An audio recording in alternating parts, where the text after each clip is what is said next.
আসসালামু আলাইকুম এভরিওয়ান, নিয়ে আসলাম তোমাদের জন্য বোনের মৃত্যু গল্পের সিজন 2 দ্বিতীয় পর্ব। তো চলো বেশি কথা না বলে গল্প শুরু করা যাক। সকালে টেবিলে বসতেই মাহি এসে বলল, ভাইয়া রিয়া ম্যাম এসেছে। আমি বললাম কই? মাহি বলল, বাহিরে তাকিয়ে দেখ, রিয়া মনে হয় থাইল্যান্ড থেকে চলে এসেছে। মাহি ভেতরে চলে গেল। টেবিলে শুধু আমি আর বাবা বসে নাস্তা করছি, আম্মু রান্নাঘরে। রিয়া একাই ভেতরে আসলো, তবে মুখে একটু রাগের ছাপ দেখতে পারছি। ওর আবার হঠাৎ কি হলো? কেউ আবার কিছু বলে নাই তো? রিয়া এসেই আমার পাশে দাঁড়ালো।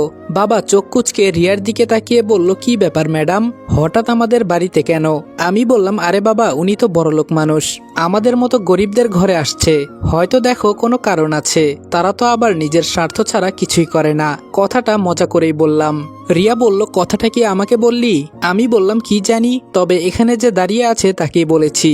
বাবা বলল, আচ্ছা মা, আমাদের বাড়িতে হঠাৎ কি মনে করে? কিছুই তো বুঝলাম না, কোনো দরকার আছে নাকি? রিয়া বলল, কেন, আপনাদের বাড়িতে আসতে কি কারো মানা আছে? বাবা বলল, আরে আমি তো সেটা বলি নাই, তুমি একজন উপর লেভেলের মানুষ, তোমার সময়ের অনেক দাম আছে, এজন্যই বললাম আর কি। রিয়া বলল, আমার উপর কি আপনার এখনো রাগ আছে আঙ্কেল? বাবা বলল, না, তোমার উপর আমার কোনো রাগ নেই, তবে আমার ছেলের সাথে ওই দিন যে ব্যবহার করেছো বাবা হিসেবে আমার খুব খারাপ লেগেছে বিষয়টা। রিয়া বলল, আপনি যদি বলেন তাহলে আমি আপনার পা ধরতেও রাজি, আপনি আমার বাবার মতোই, আর সেই দিন আমি ভুল করে এসব করে ফেলেছি, আর এজন্য তো আমি অনেকবার আপনার ছেলের কাছে মাফও চেয়েছি। আমি বললাম, আচ্ছা বাবা এত কথা বলো কেন, তোমার কি অফিস নেই আজকে? বাবা বলল, এই তো চলে যাব, আর শোন নিজের খেয়াল রাখবি, বোকার মতো কোনো কাজ করবি না। আম্মু আমার দিকে তাকিয়ে বলল, আমার ছেলেকে আমি সুশিক্ষা দিয়েছি, আর আমি জানি ও কারোর সাথে বেয়াদবি করতে পারে না। রিয়া বলল, ভালো আছেন আন্টি? আম্মু বলল, এই তো মা, ভালো আছি। বাবা বলল, আচ্ছা তোমরা তাহলে কথা বলো, আমি যাই কেমন? বাবা বের হয়ে চলে গেল। আমি বললাম, কিরে রিয়া, তুই কোন দিন এলি? আমাকে তো একটা কলও দিলি না। রিয়া বলল, আন্টি আমি কি অনেক বড় ভুল করে ফেলেছি? আম্মু বলল, হঠাৎ এই কথা কেন মা? আমি বললাম, রিয়া কি হয়েছে তোর? রিয়া বলল, চুপ, তুই আমার সাথে কোনো কথা বলবি না। আন্টি জানেন আপনার ছেলে আমার বেস্ট ফ্রেন্ড, একটা সম্পর্ক কি একাই গড়ে ওঠে?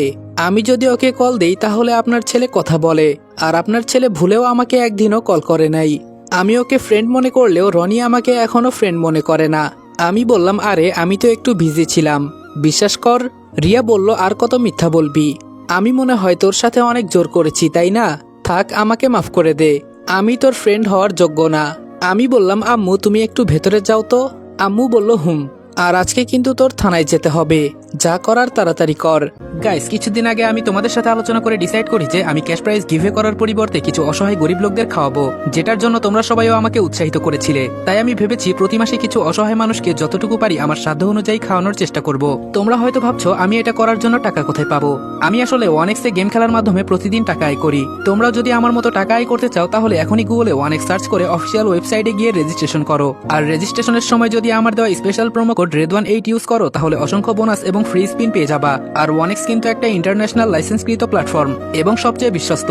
এখানে সকল মোবাইল ব্যাংকিং অ্যাপের মাধ্যমে সহজেই তোমরা তোমাদের জেতা টাকা তুলতে পারবে, আর 24 ঘন্টা 7 দিন কাস্টমার সাপোর্ট সুবিধা রয়েছে। তাই আমি এটা ব্যবহার করে আমার রেগুলার হাত খরচের টাকা আয় করি, তোমরাও ট্রাই করে দেখতে পারো। আমি বললাম, আচ্ছা আম্মু।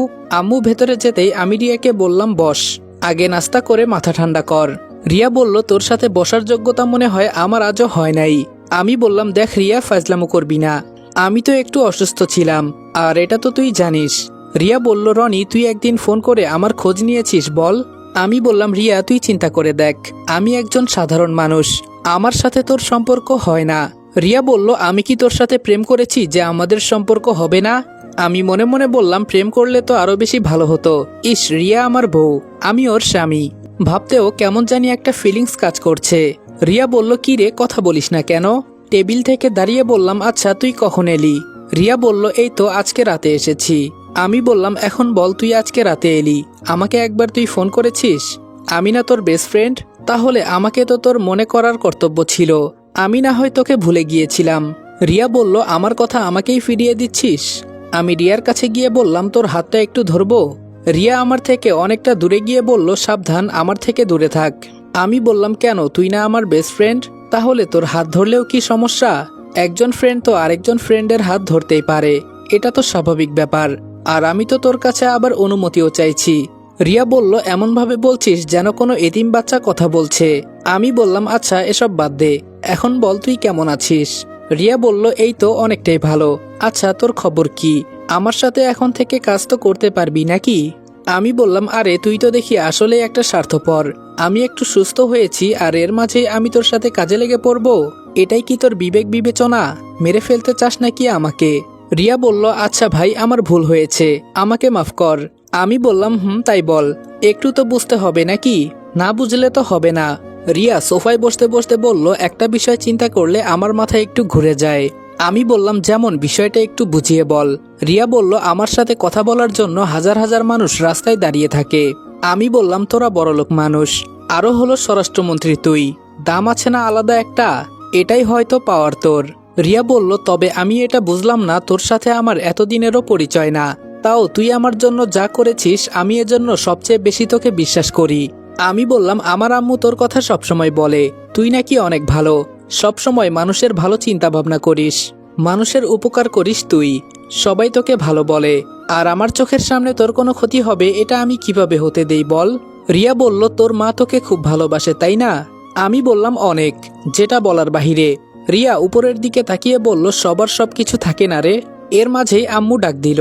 আমি বললাম, কি হয়েছে আম্মু?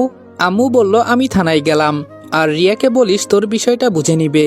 রিয়া বলল, আন্টি আপনাকে বলতে হবে না, আমি সব দেখে নিব। রিয়া বলল, রনি এখন চল আমার সাথে। আমি বললাম, তার আগে এটা বল একটু আগে কি বলতে চেয়েছিলি? রিয়া বলল, অন্য একদিন বলবো, এখন চল আমার সাথে। আমি বললাম, কোথায় যাবি? রিয়া বলল, চল বাবার সাথে তোর দেখা করিয়ে আনি।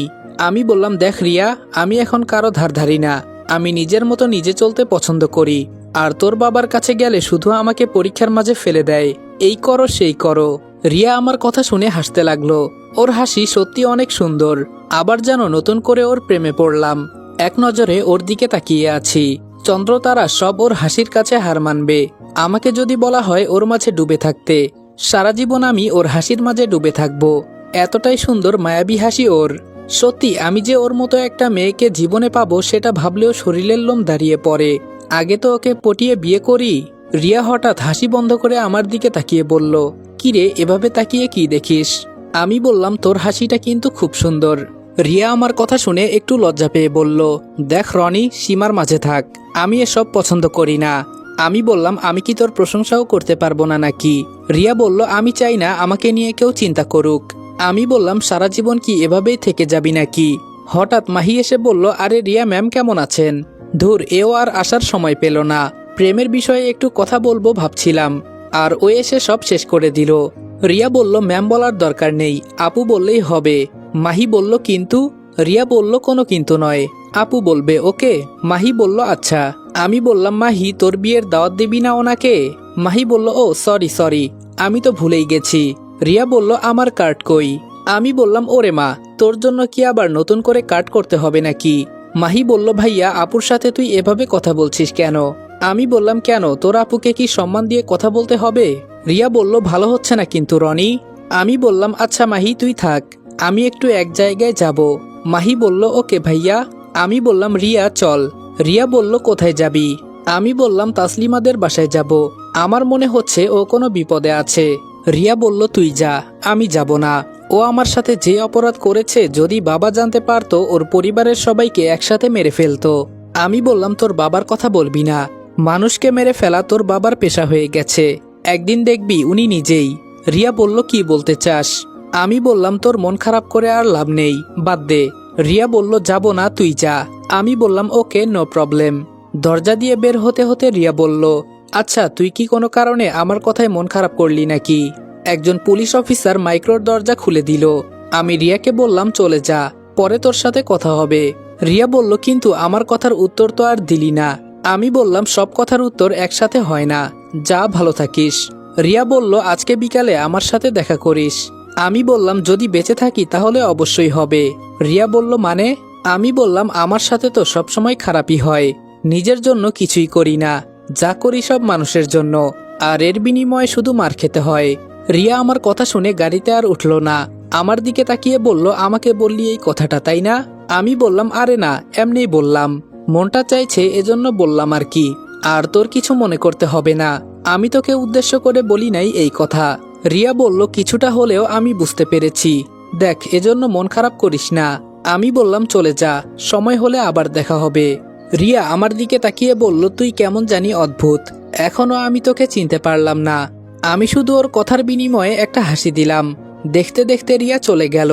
এবার আমি একটা রিক্সা নিয়ে তাসলিমাদের বাড়ির উদ্দেশ্যে রওনা দিলাম। ওর মুখ থেকে একদিন শুনেছিলাম ওর বাসা নাকি সদরে। এক মুরব্বীকে জিজ্ঞেস করতেই দেখিয়ে দিল, কিন্তু এটা তো একটা বিয়ে বাড়ি, বিষয়টা মাথায় ঢুকছে না। রিক্সা ভাড়া মিটিয়ে ভেতরে গেলাম। অনেক ছোট ছোট পোলাপাইন নাচানাচি করছে। আস্তে আস্তে হেঁটে ভেতরে গেলাম। একটা মেয়ে ঘোমটা দিয়ে বসে আছে, তবে লাল শাড়ি পরে। আমার মনে একটু সন্দেহ জাগলো, এটা আবার সত্যি সত্যি তাসলিমা নয় তো? তাই একটু আগ্রহ নিয়ে এক চাচিকে বললাম, চাচি আমি একটু দেখতে পারবো নতুন বউকে? চাচি বলল, কে বাবা তুমি? আর বিয়ে তো এখনো হয় নাই, এর আগেই বউ দেখতে চলে এসেছো? আশেপাশে মেয়েগুলো আমার দিকে আশ্চর্য চোখে তাকিয়ে আছে। বুঝলাম না কি এমন যে বলে ফেলেছি। তাই আমি একটু বুদ্ধি করেই বললাম, জি চাচি আমি বরপক্ষের লোক, আসছিলাম বিয়ে খেতে, কিন্তু ইমার্জেন্সি একটা দরকার পড়ে গেল হঠাৎ, তাই আবার চলে যেতে হবে। এজন্য ভাবছিলাম যদি একটু ভাবিকে দেখে যেতে পারি। পাশ থেকে একটা মেয়ে বলল, দেখিয়ে দেন চাচি। মেয়েটার মুখ থেকে ঘোমটা ওঠানোর পর সত্যি আমি অবাক হয়ে তাকিয়ে আছি। আরে এটা তো তাসলিমা। ও না বলেছিল আমাদের সিনিয়র স্যার ছাড়া ও কাউকে বিয়ে করবে না, কিন্তু হঠাৎ করে কি হলো ওর?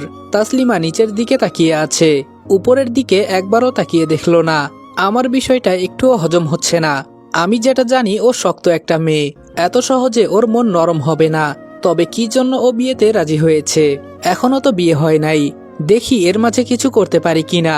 তবে ওকে জোর করেই যে বিয়ে দেওয়া হচ্ছে এটা আমি খুব ভালো করেই বুঝতে পেরেছি। চাচি আমার হাত টানতে টানতে বলল, কি বাবা তোমার কিছু হয় নাই তো আবার? এবার আমার হুঁশ ফিরল। আমি বললাম, না চাচি কিছুই হয় নাই। আচ্ছা চাচি মেয়ের বর কোথায়? চাচি বলল, ওই তো ওখানে বসে আছে। বরের দিকে তাকিয়ে দেখি, আরে ও তো আমার বাবার বয়সের সমান, এই মেয়েকে ও বিয়ে করবে?